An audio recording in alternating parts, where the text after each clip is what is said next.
बोडो माहिदे के बाद वजीर आजम मोदी की असम के कोकराझार में तारीखी रैली, बोले असम मुखालिफ और मुल्क दुश्मन जहनियत को मुल्क नहीं करेगा बर्दाश्त।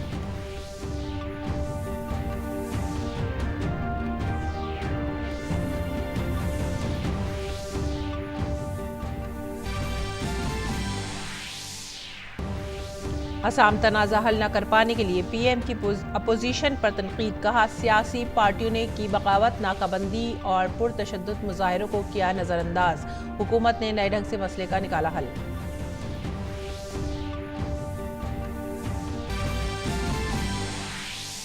वजीर खजाना निर्मला सीतारमन ने मुंबई में सनतकारों से की मुलाकात, कहा अगले बरस तक माली खसारे को 3.5% तक लाने के लिए अहद बस्ता है हुकूमत।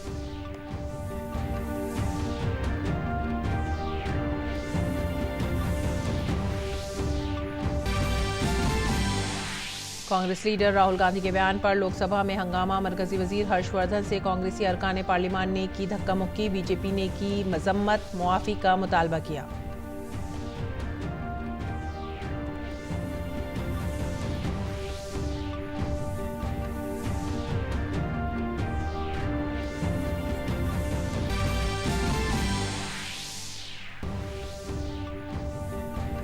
निर्भया मामले में हाईकोर्ट के हुक्म के खिलाफ दायर अपीलों पर सुप्रीम कोर्ट में 11 फरवरी को होगी सुनवाई। हाईकोर्ट ने मुजरिमों की अलग अलग फांसी की नहीं दी थी इजाजत।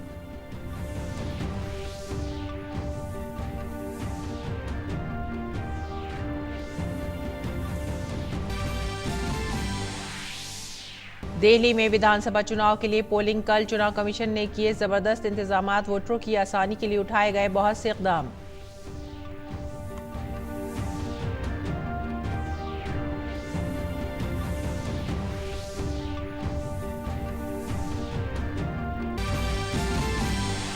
डिफेंस एक्सपो में 200 से जायद मुआहदों पर दस्तखत, वजीर दिफा राजनाथ सिंह ने कहा उत्तर प्रदेश को उभरना चाहिए डिफेंस मैन्युफैक्चरिंग हब के तौर पर।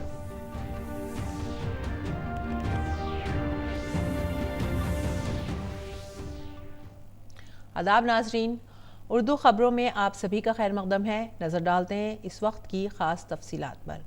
वजीर आजम नरेंद्र मोदी आसाम के कोकराझार में बोडो लोगों के दरमियान तारीखी समझौतों के जश्न में शिरकत करने के लिए पहुंचे।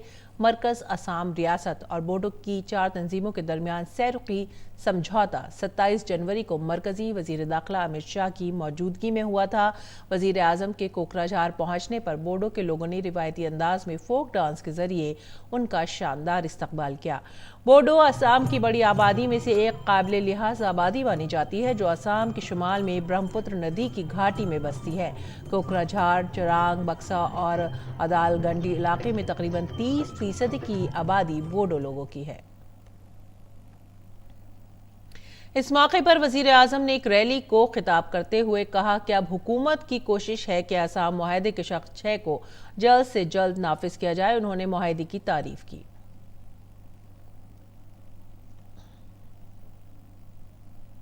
असम एकॉर्ड की धारा 6 को भी जल्द से जल्द लागू किया जाए। मैं असम के लोगों को आश्वस्त करता हूं कि इस मामले से जुड़ी कमेटी की रिपोर्ट आने के बाद केंद्र सरकार और त्वरित गति से कार्रवाई करेगी। हम लटकाने भटकाने वाले लोग नहीं हैं, हम जिम्मेदारी लेने के स्वभाव के लोग हैं। वजीर आजम ने कहा कि मरकजी हुकूमत, असम हुकूमत और बोडो तहरीक से मुतालिक तंजीमों ने जिस तारीखी मुआहदे पर इत्तफाक किया है, उसके बाद अब कोई मुतालबा बाकी नहीं रह गया है। शांति के रास्ते को ताकत दी है आप लोगों ने। भाइयों बहनों, मैं आप सबको अभिनंदन देना चाहता हूं।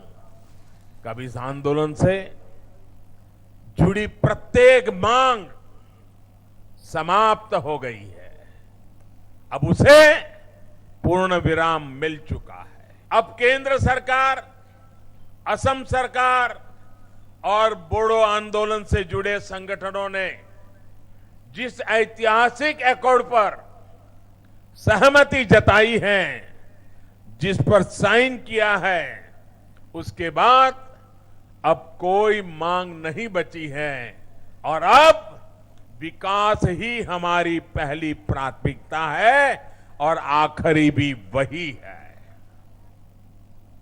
पीएम ने कहा कि बीटीसी, असम हुकूमत और मरकज मिलकर सबका साथ, सबका विकास और सबका विश्वास का उसूल आगे बढ़ाएंगे। इससे असम मजीद बाइख्तियार होगा और एक भारत श्रेष्ठ भारत का जज्बा मजबूत होगा। All Bodo students union, national democratic front of Bodoland, उससे जुड़े तमाम युवा साथियों, बीटीसी के चीफ श्री हगरामा माहिलारे जी और असम सरकार की प्रतिबद्धता, आप सब न सिर्फ मेरी तरफ से अभिनंदन के अधिकारी हैं, लेकिन पूरे हिंदुस्तान की तरफ से अभिनंदन के अधिकारी हैं। आज 130 करोड़ हिंदुस्तानी आपको बधाई दे रहे हैं, आपका अभिनंदन कर रहे हैं, आपका धन्यवाद कर रहे हैं। और वजीर आजम ने कहा कि भारत ने तय कर लिया है कि अब उसे माजी के मसाइल में उलझकर नहीं रहना, मुल्क मुश्किलात और मसाइल का हल चाहता है।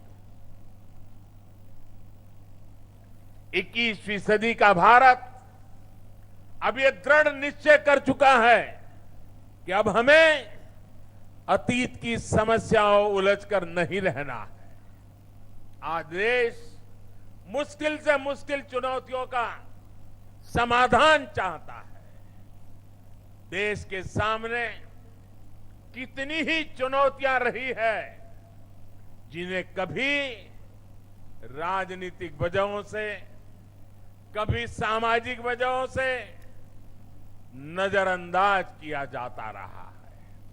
दशकों से देश में ऐसे ही चल रहा था।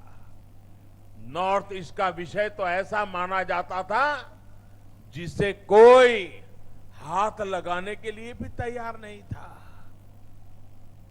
वजीर आजम ने कहा कि उनकी हुकूमत ने शुमाल मशरक के जज्बात को समझा और उनकी उमंगों का ख्याल किया। जब राष्ट्रहित सर्वोपरि हो तो फिर परिस्थितियां को ऐसे ही नहीं छोड़ा जा सकता। नॉर्थ ईस्ट का पूरा विषय संवेदनशील था, इसलिए हमने नई अप्रोच के साथ काम करना शुरू किया। हमने नॉर्थ ईस्ट के अलग अलग क्षेत्रों के भावनात्मक पहलू को समझा, उनकी उम्मीदों को समझा, हमने विश्वास पैदा किया, उन्हें पराया नहीं माना, ना आपको पराया माना, ना आपके नेताओं को पराया माना, अपना माना। आज इसी का नतीजा है कि जिस नॉर्थ ईस्ट में औसतन हर साल 1000 से ज्यादा लोग उग्रवाद की वजह से अपनी जान गंवाते थे, अब यहां लगभग पूरी तरह शांति है और उग्रवाद समाप्ति की ओर है।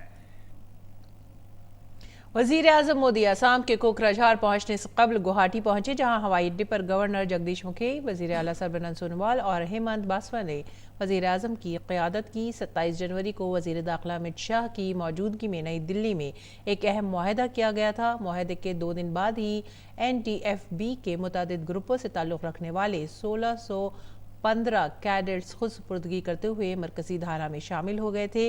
इस तरह असम अमन और तरक्की की सिमत में एक नए बाब का आगाज कर रहा है।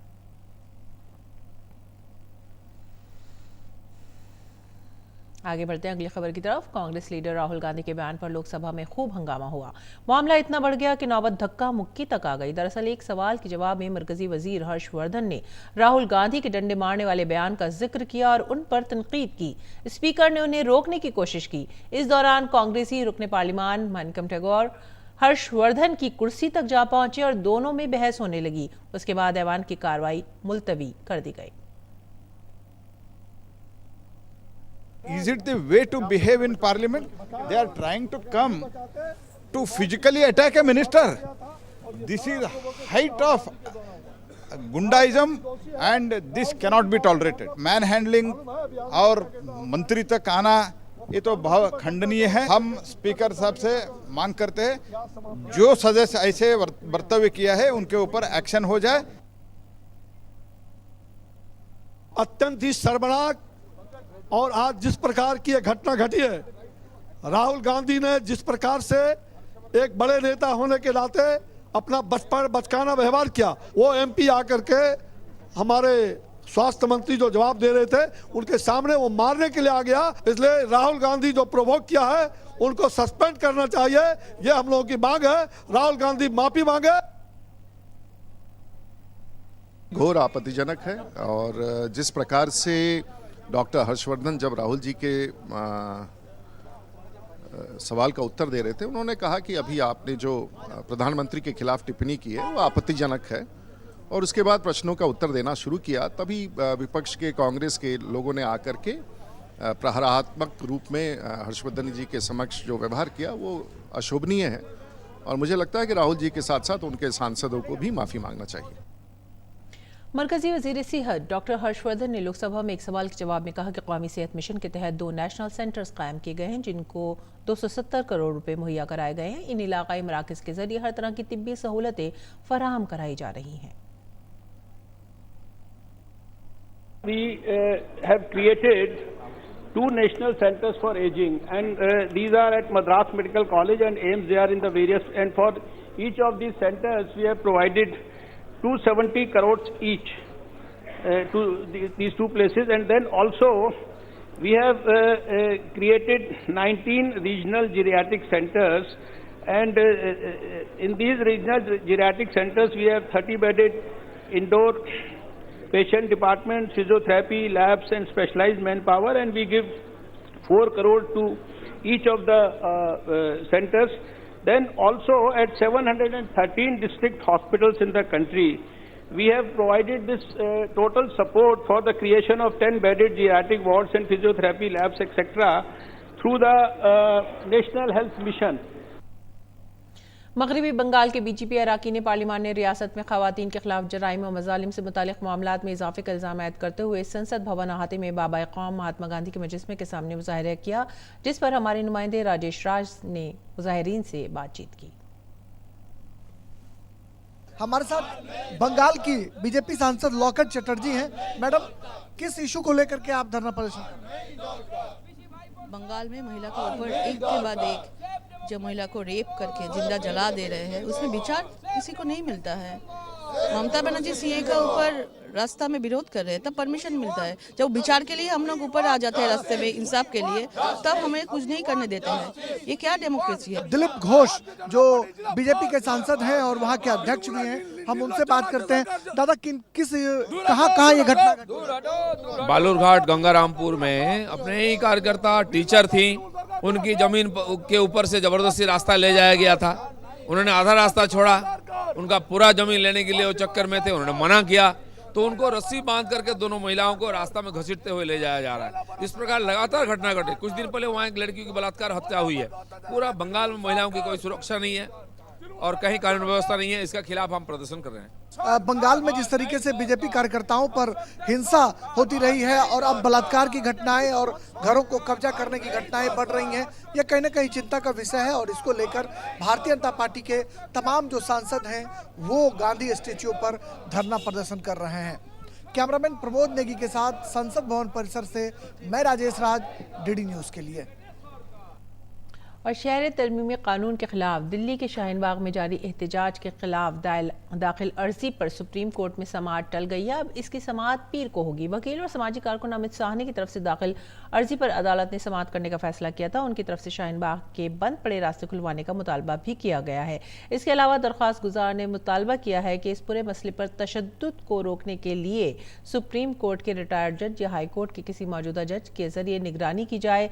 शाहीन बाग में हजारों लोग दिसंबर 2019 से धरने पर बैठे हुए हैं। ये अहम सड़क दिल्ली को नोएडा और फरीदाबाद से जोड़ती है और रोजाना लाखों लोग इस सड़क का इस्तेमाल करते हैं। निर्भया इज्तिमाई इस्मतदरी और कत्ल मामले में दिल्ली हाई कोर्ट को चैलेंज देने वाली मरकज की अपील पर सुप्रीम कोर्ट अब 11 फरवरी को समाअत करेगा। इससे कबल दिल्ली हाई कोर्ट ने चारों मुजरिमों की फांसी पर रोक लगाने के ट्रायल कोर्ट के हुक्म के खिलाफ मरकज की दरख्वास्त को मुस्तरद कर दिया था। और दिल्ली के नायब वजीर आला मनीष सिसोदिया के ओएसडी को सीबीआई के जरिए रिश्वत लेते हुए गिरफ्तार करने पर मनीष सिसोदिया ने कहा है कि उसके खिलाफ कार्रवाई होनी चाहिए। मुझे पता चला है कि एक ऑफिसर जो आजकल जीएसटी में तैनात है और मेरे यहाँ ओएसडी भी रहे हैं मेरे 5 साल, उनको 2 लाख रुपए की रिश्वत लेते हुए गिरफ्तार किया गया है। तो ये सीबीआई ने ठीक किया है और इसको सख्त से सख्त कार्रवाई होनी चाहिए ताकि एक मिसाल भी बन सकें। बीजेपी रुकन पार्लिमान जीवीएल नरसिम्हा ने कहा है कि आम आदमी पार्टी के उम्मीदवार और दिल्ली के नायब वजीर आला मनीष सिसोदिया को मुआफी मांगनी चाहिए। शाहीन बाग में जो प्रोटेस्ट हो रहे हैं ये अवैध प्रोटेस्ट हैं, बिना कोई परमिशन लिए हुए इस प्रकार 50 दिन तक ये चल रहा है। यह इस प्रकार के ड्रामा सरकार इसको एक्सपोज कर रही है। इसके पीछे कई राजनीतिक दलों का सीधे तौर पर हाथ है।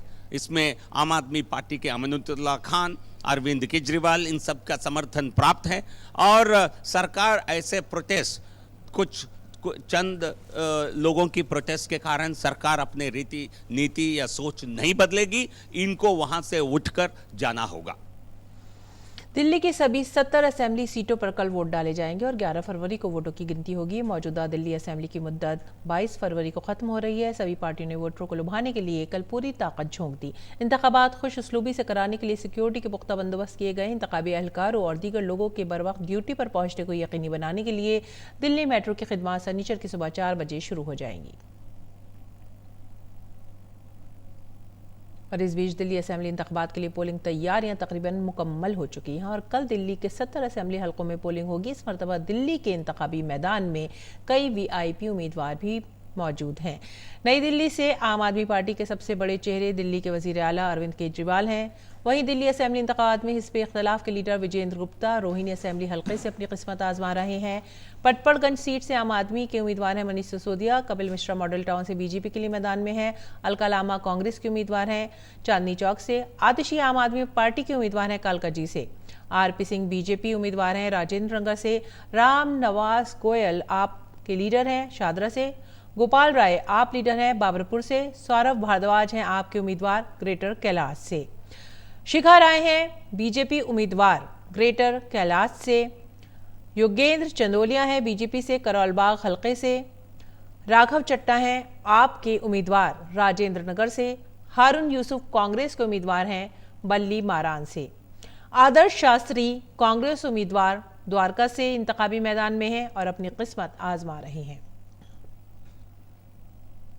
दिल्ली में कल इंतखाबात होने जा रहे हैं, इसीलिए शहरियों को पोलिंग मराकज़ पर दस्तियाब बुनियादी सहूलियात के बारे में मालूमात होनी चाहिए, जैसे सीनियर सिटीजन और दिव्यांग के लिए रैम्प, रजाकारों के लिए सहूलतें, राय दहिंदगान के लिए हेल्प डेस्क, पीने का पानी, छोटे बच्चों के साथ खवातीन राय दहिंदगान के लिए क्रैच की फ्राहमी, एमरजेंसी इस्तेमाल के मेडिकल किट, मर्द और खवातीन के लिए अलग अलग कतारें, पोलिंग मराकज़ के लिए लेआउट के साथ निशानजद मकामात, दिव्यांग अफराद के लिए ट्रांसपोर्ट की सहूलतें वगैरह इनमें शामिल हैं।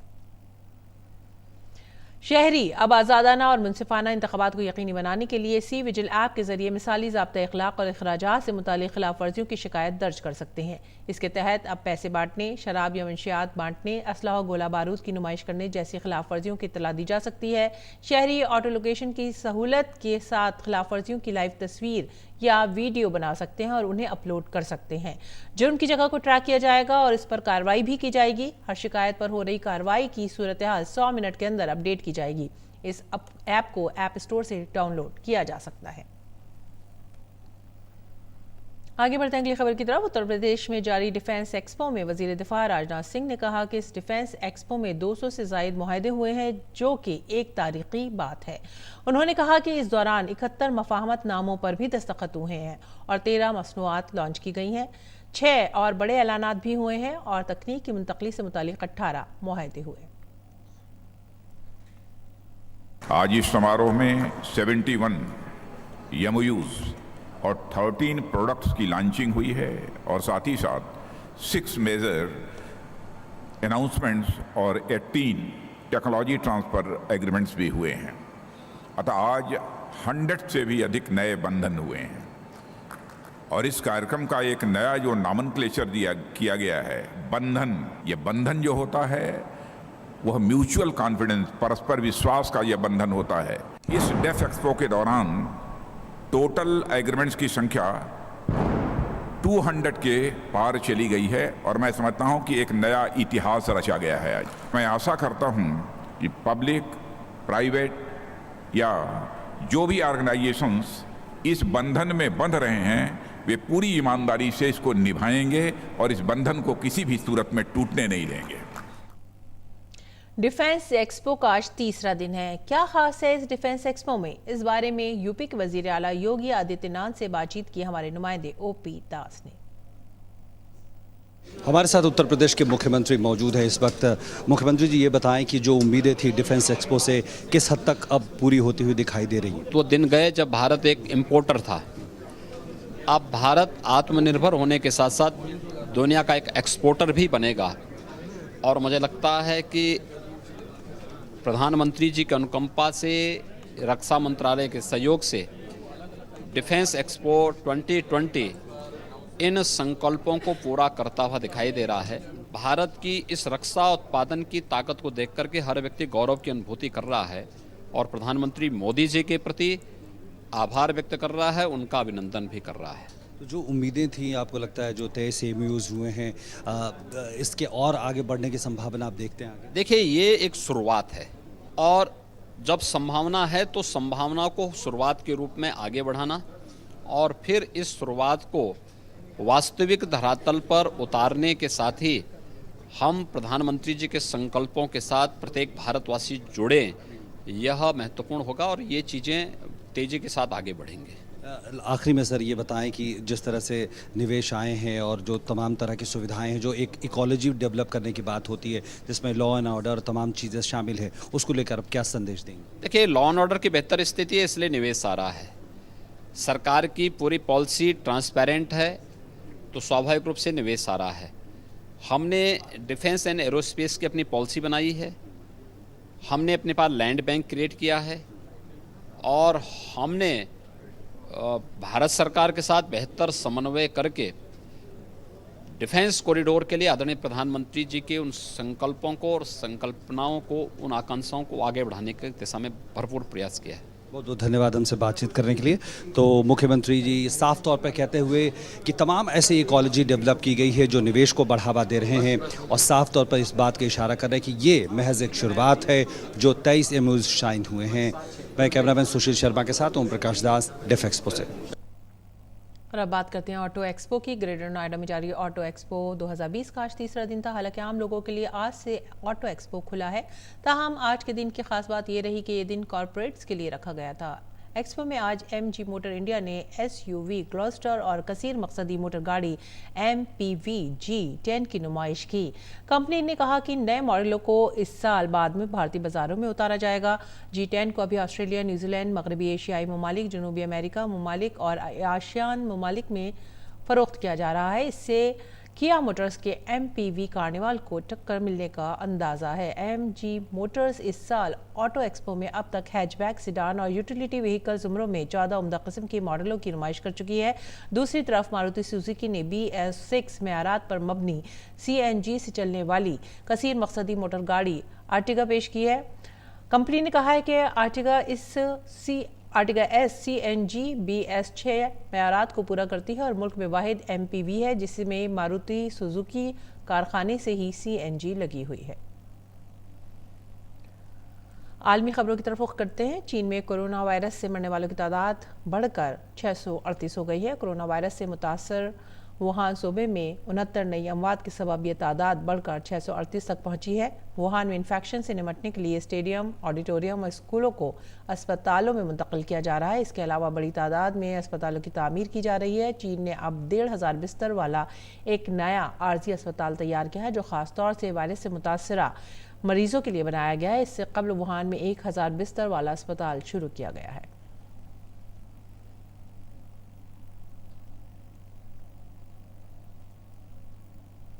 अमेरिका ने एक हमले में यमन में जिहादी तंजीम अल-कायदा के लीडर कासिम अल-रिमी को मार गिराया है। अमरीकी सदर डोनाल्ड ट्रंप ने इस बात का ऐलान किया कि कासिम अल-रिमी 2015 से जजीरा नुमा अरब में जिहादी ग्रुप अल-कायदा की क़यादत कर रहा था। डोनाल्ड ट्रंप ने एक बयान में कहा है कि रिमी की क़यादत में यमन के शहरियों के खिलाफ बिला इश्ताल तशद्दुद और अमरीकी फ़ौज के खिलाफ कई हमलों को अंजाम दिया गया था। इसके अलावा अमरीकी सदर ने कहा कि रिमी की मौत से अल-कायदा की आलमी तहरीक कमज़ोर होगी। इसके अलावा ये अमरीका की कौमी सलामती के लिए खतरा था। बयान में ऑस्कर अवार्ड का इनेकाद 9 फरवरी को किया जाएगा। लॉस एंजल्स के डॉल्बी थिएटर में कारकुनों के जरिए रेड कार्पेट बिछाया गया, जिस पर बॉलीवुड के स्टार उतरेंगे, हॉलीवुड के स्टार उतरेंगे। ऑस्कर अवार्ड सिनेमा का सबसे बावकार अवार्ड है जो फिल्म सनत में डायरेक्टर, फनकार और अदीबों समेत पेशावर लोगों की खूबियों को पहचान दिलाने के मकसद से दिया जाता है। आखिर में अहम खबरें की सुर्खियां एक बार फिर से।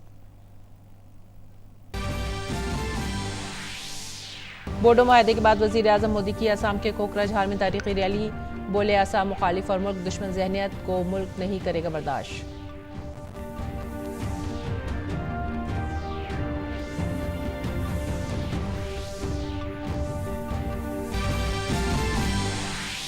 असम तनाज़ा हल न करवाने के लिए पीएम की अपोजिशन पर तनकीद। कहा सियासी पार्टियों ने बगावत, नाकाबंदी और पुरतशद्दुद मुजाहिरों को किया नज़रअंदाज। हुकूमत ने नए ढंग से मसले का हल निकाला।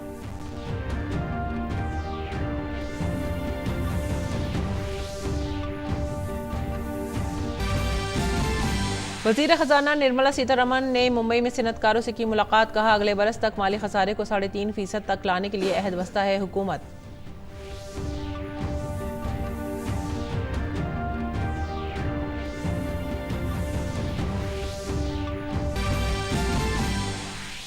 कांग्रेस लीडर राहुल गांधी के बयान पर लोकसभा में हंगामा। मरकजी वजीर हर्षवर्धन से कांग्रेसी अरकान पार्लियामान ने की धक्का मुक्की। बीजेपी ने की मजम्मत, मुआफिका किया मुतालबा।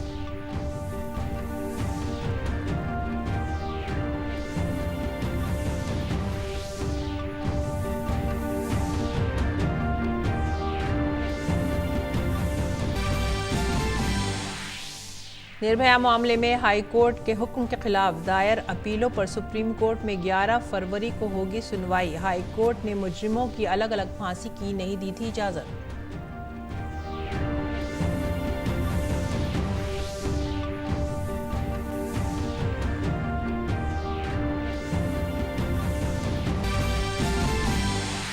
दिल्ली में विधानसभा चुनाव के लिए पोलिंग कल। चुनाव कमीशन ने किए जबरदस्त इंतजाम। वोटरों की आसानी के लिए उठाए गए बहुत से इक़दाम।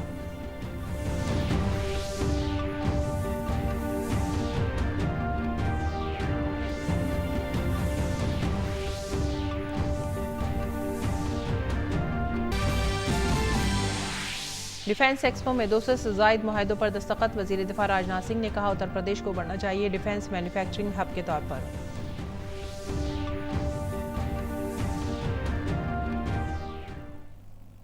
नाज़रीन, इसी के साथ ही हमें दीजिए इजाज़त। आदाब।